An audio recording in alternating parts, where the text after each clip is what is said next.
Hello student, myself Digeshwari Devangan, guest lecturer, Commerce Department, Government GSG PG College, Balod. Subject है specialised account, unit है first, account of insurance company, और मेरा part है third. जैसे कि मैंने पिछले लेक्चर में आपको सामान्य बीमा कंपनी का जो है शुद्ध आगम खाता का फॉर्मेट बताया था। आइए अब हम एक एग्जाम्पल से आगम खाता बनाते हैं, क्योंकि उसमें 4 शेड्यूल में बनता है। बीमा व्यवसाय में टोटल 15 शेड्यूल होता है, 15 अनुसूची होती हैं, जिसमें से 4 आगम खाता में प्रयोग किया जाता है। तो अब देखिए हम बनाते हैं आगम खाता और 4 शेड्यूल को प्रयोग करते हुए। पहला शेड्यूल में आता है आपका शुद्ध प्रीमियम की गणना, दूसरा में आता है दावे की गणना, और तीसरा में आता है आपका कमीशन, और चौथा में आता है बीमा व्यवसाय से संबंधित परिचालन व्यय। इसमें अनुसूची फर्स्ट में शुद्ध प्रीमियम प्राप्ति की गणना होता है, बाकी ये जो है 3 अनुसूचियाँ व्यय का होता है। फिर आपका जो है प्राप्ति में व्यय को घटाने के बाद जो आता है वो आपका लाभ या हानि बताता है। किसका? बीमा व्यवसाय का, सामान्य बीमा व्यवसाय का लाभ हो रहा है या हानि हो रहा है। तो आइए अब देखते हैं। क्वेश्चन मैंने लिखा है 31 मार्च 2014 को हिंदुस्तान सामान्य बीमा कंपनी की पुस्तकों में निम्नांकित बाकियात थी। यानी आपको 1 अप्रैल 2013 से लेकर 31 मार्च 2014 तक का चालू वर्ष का, चूँकि इसमें गत वर्ष का भी शामिल करते हैं, तो इसमें चालू वर्ष का हमें वित्तीय वर्ष का 1 साल का हमको आगम खाता तैयार करते हैं। अब देखिए क्वेश्चन में आपको गत वर्ष का दिया है, तो आपको जो है उसको शामिल करना है। अब देखिए दिया है पुनर्बीमा प्रीमियम कितने हज़ार का? 50,000 का। ये जो है आपका, चूँकि मैंने पहले लेक्चर में आपको बताया था, अगर पुनर्बीमा प्रीमियम से संबंधित कोई जानकारी स्पष्ट ना हो तो उसको देय मानना है। तो ये पुनर्बीमा प्रीमियम क्या है? चुकाया गया या देय। फिर असमाप्त जोखिम के लिए जो है आपको संचय करना है 1 अप्रैल, ये चालू वर्ष का है, ये चालू वर्ष का है, गत वर्ष का नहीं है। ये 1 अप्रैल 2013 से 31 मार्च 2014 हमारा एक वित्तीय वर्ष होता है ना। तो असमाप्त जोखिम के लिए संचय कितना? 8,24,800। ये है आपका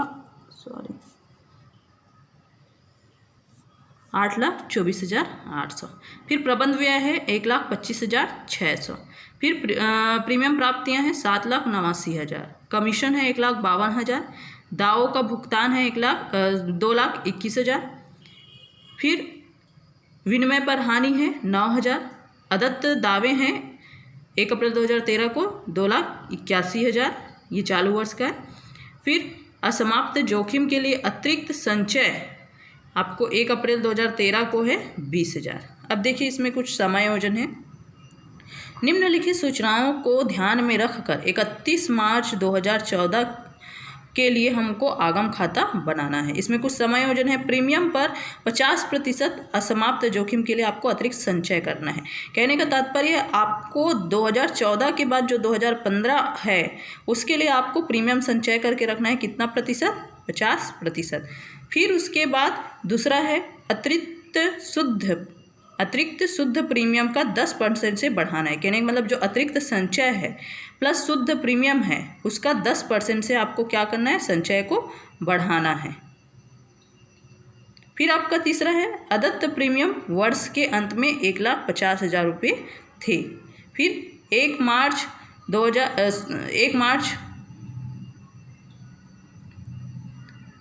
फिर ये आपका 31 मार्च है। चौथा 31 मार्च 2014 को अदत्त दावे 3,37,000 रुपये थे।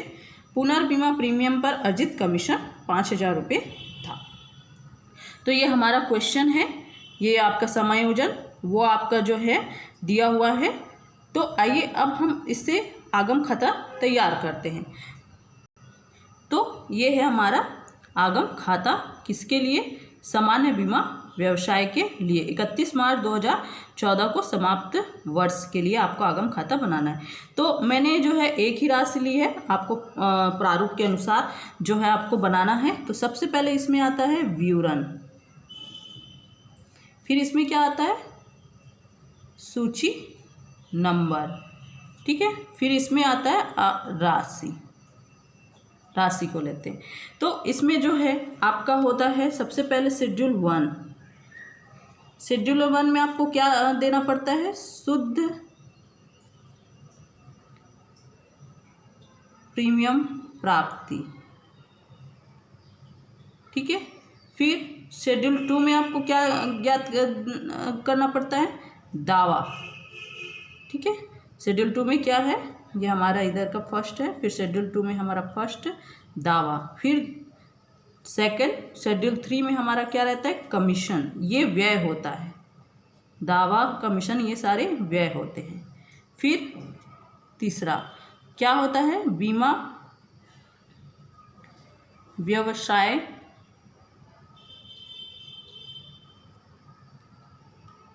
का परिचालन व्यय, जो व्यय है वो परिचालन व्यय।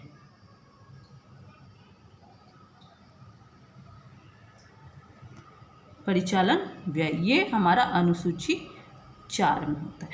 अनुसूची 1 में आपका प्रीमियम प्राप्ति, फिर उसके बाद जो है आपका ब्याज, किराया, लाभांश, ये सब चीज़ शामिल होता है। चूँकि आपके क्वेश्चन में नहीं दिया है इसलिए मैं इसको नहीं दर्शा रही हूँ।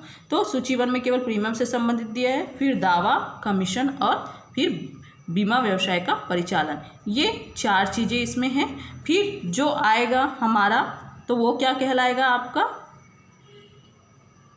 बीमा व्यवसाय से आपको लाभ हो रहा है या हानि, ये दर्शाएगा। अब चूँकि आपको शुद्ध प्रीमियम प्राप्ति का अलग फॉर्मेट बनाकर ज्ञात करना पड़ेगा, दावा का अलग प्रारूप बना के ज्ञात करना पड़ेगा, कमीशन का अलग और बीमा का अलग। तो चलिए ज्ञात करते हैं। चलिए तो इसमें हम ज्ञात करते हैं अनुसूची 1 के अंतर्गत शुद्ध प्रीमियम आय की गणना। तो इसमें आपका विवरण और ये राशि। तो जब हम शुद्ध प्रीमियम आय की गणना करते हैं तो सबसे पहले लेते हैं हम प्रीमियम प्राप्ति। क्या लेते हैं, प्रीमियम प्राप्ति। तो हमें प्रीमियम प्राप्ति हुआ है कितना, 7,89,000। कितने का प्राप्त हुआ है, 7,89,000।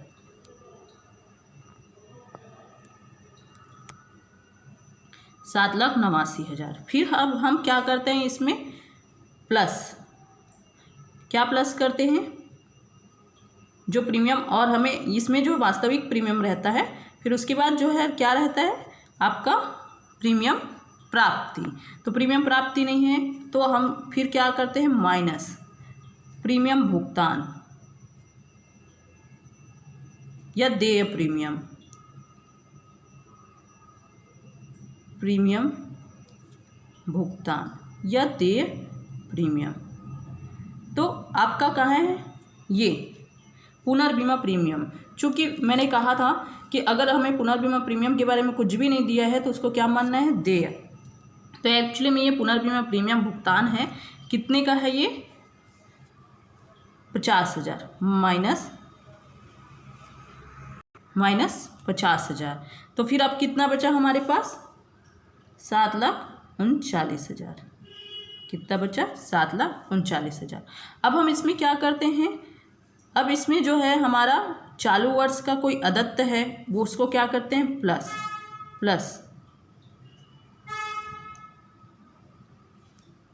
चालू वर्ष का अदत्त प्रीमियम,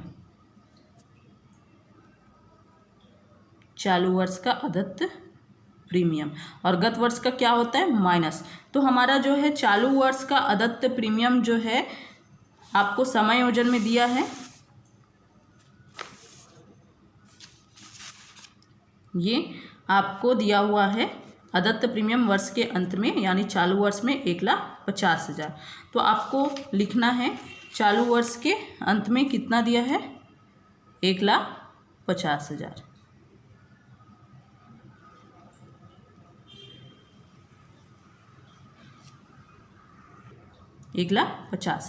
अब हम उसको टोटल कर देंगे तो आ जाएगा हमारा 8,89,000। ये हमारा शुद्ध प्रीमियम, प्राप्ति नहीं है, खाली ये शुद्ध प्रीमियम है, शुद्ध प्रीमियम। अब हम इसमें क्या करेंगे?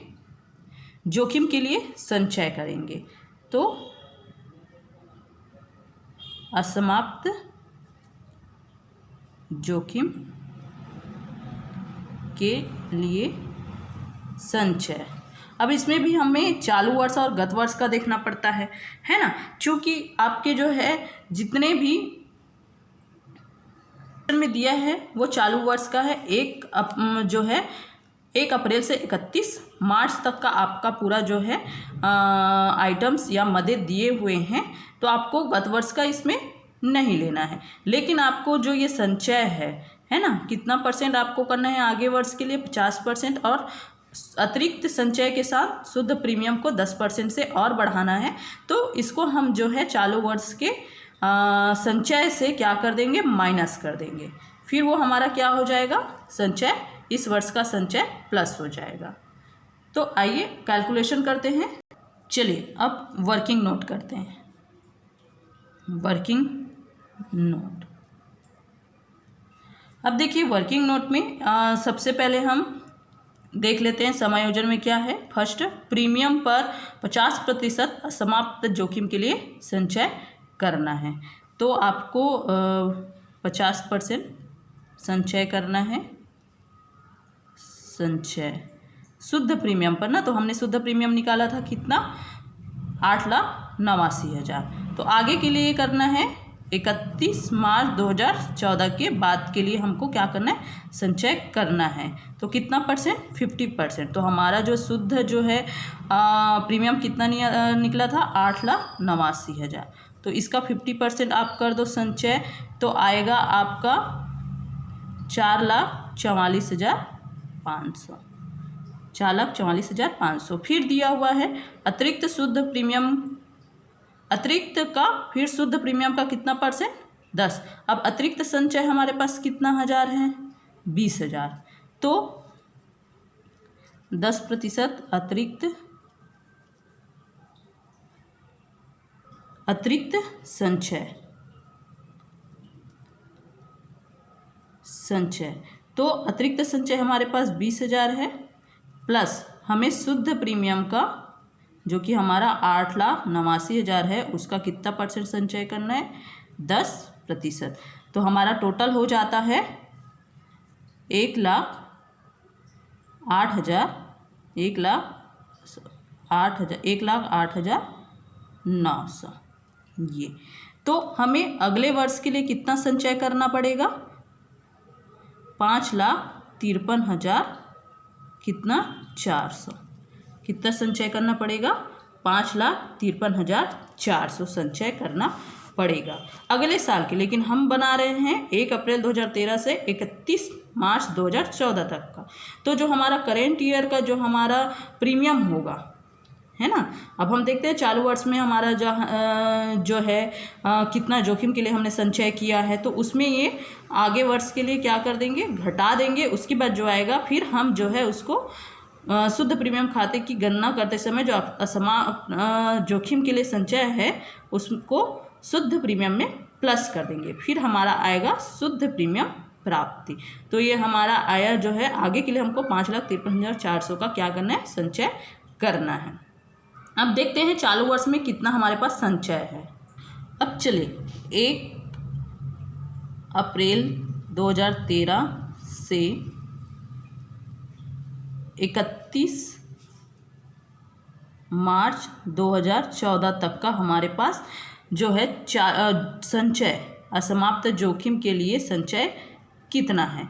तो आपके क्वेश्चन में ये दिया हुआ है असमाप्त जोखिम के लिए संचय कितना है 1 अप्रैल 2013 को, यानी चालू वर्ष के लिए 8,24,000।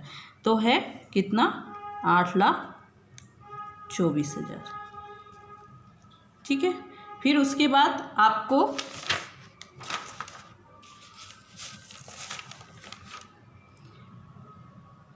फिर आपका जो है अतिरिक्त संचय है 1/4/2013 को कितना, तो इसमें जो है हमें प्लस कर देना है अतिरिक्त संचय, अतिरिक्त संचय कितने हज़ार का, 20,000 का।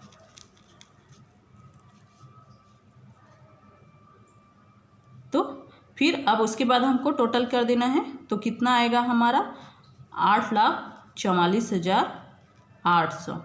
ये हमारा 1 अप्रैल 2013 से 31 मार्च 2014 एक वित्तीय वर्ष का जो है हमारे पास संचय है कितना, 8,44,800। अब हमें गत वर्ष में गत नहीं, आने वाले वर्ष में यानी 2015 में कितना संचय करना है बोला था, 5,53,400 संचय करना है। तो इस वर्ष के लिए हमारे पास संचय कितना बचा, तो इस वर्ष के लिए हमारे पास संचय बचा 2,91,400। तो ये जो है आपके किसमें, शुद्ध प्रीमियम की प्राप्ति की गणना में क्या हो जाएगा, शुद्ध प्रीमियम के साथ प्लस हो जाएगा, जैसे कि ये है ना। तो हमने कितना निकाला है, 2,91,400। ये हो गया आपका असमाप्त जोखिम के लिए संचय। अब इसको प्लस कर देंगे क्योंकि ये हमारे पास संचय है चालू वर्ष का, है ना। तो प्लस कर देंगे तो कितना आ जाएगा, ये 11,80,400।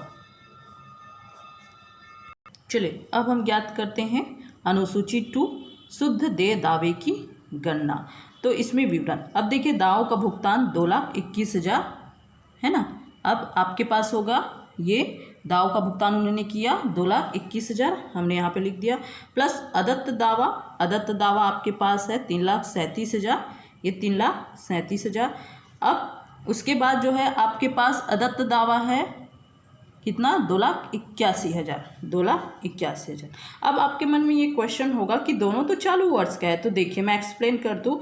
ये जो अदत्त दावा है ना, वो चालू वर्ष में है, जो कि अगले वर्ष, क्योंकि अदत्त जो अभी तक मिला नहीं है, मिलने वाला है ना। तो ये जो है अगले वर्ष के लिए मिलेगा, ठीक है। तो ये चालू, चूंकि हमको चालू वर्ष का प्लस करना होता है और गत वर्ष का माइनस करना होता है। ये गत वर्ष का दावा है जो कब मिलेगा, हमारे चालू वर्ष में मिलेगा, है ना। तो ये था गत वर्ष का था और ये चालू वर्ष का है, तो चालू वर्ष का ये प्लस हो जाएगा, ठीक है।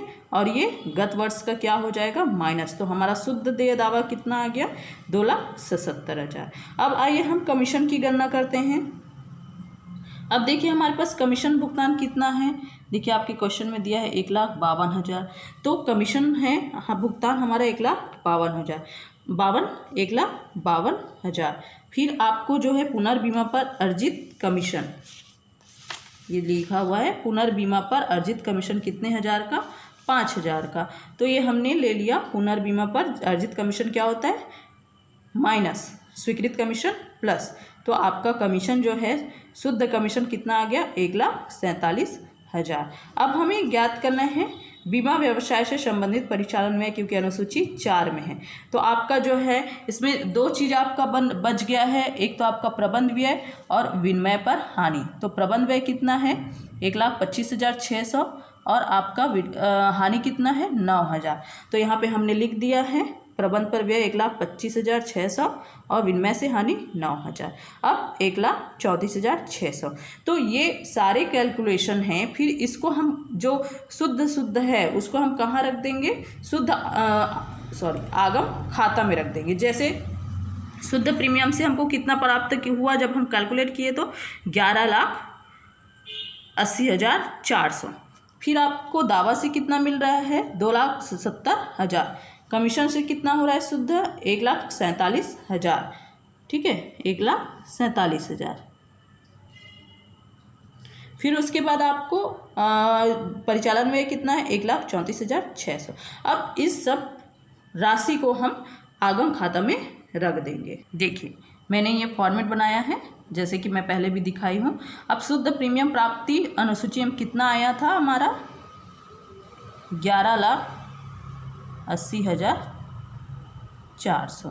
फिर ये क्या कहलाता है हमारा, टोटल ए, क्या कहलाता है? Total A. हम टोटल कर देंगे इसका 11,80,400। ठीक है। अब दावे से हमें कितना मिला था? 2,77,000। ये अनुसूची 2 में है, 2,77,000। कमीशन से हमें कितना प्राप्त हुआ था? 1,47,000, 1,47,000। अब बीमा से हमको कितना प्राप्त हुआ था? बीमा व्यवसाय के परिचालन व्यय से तो हमें कितना प्राप्त हुआ था? 1,34,600। ठीक है। और इसका टोटल क्या कहलाएगा? Total B. क्या कहलाएगा? Total B. इनका टोटल कर दीजिए तो कितना आएगा? ये आपका 5,58,600। ठीक है। अब बी का टोटल आया 5,58,600। अब हमारा क्या निकल जाएगा? सामान्य बीमा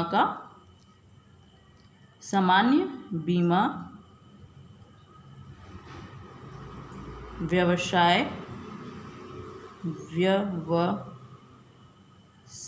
सामान्य बीमा व्यवसाय से संबंधित या से भी लिख सकते हो, सामान्य बीमा व्यवसाय से परिचालन व्यय हो रहा है कि लाभ हो रहा है? अब 11 लाख हमारी प्राप्ति है, 11,80,400। उसमें से 5,58,000 हमारा क्या है? व्यय है। तो बीमा व्यवसाय को क्या हो रहा है? प्राप्ति भुगतान से क्या हो रहा है? उनको प्राप्ति हो रही है, लाभ हो रहा है ना? तो क्या हो रहा है? लाभ। कितने की लाभ हो रही है? 6,21,800 की। कितने की लाभ हो रही है? 6,21,800 की लाभ हो रही है। ठीक है। तो ये हमारा आंसर है, ये है 6 लाख, ये हमारा आंसर है। तो इस तरीके से जो है आपको सामान्य बीमा के लिए आगम खाता बनाना पड़ेगा। Thank you.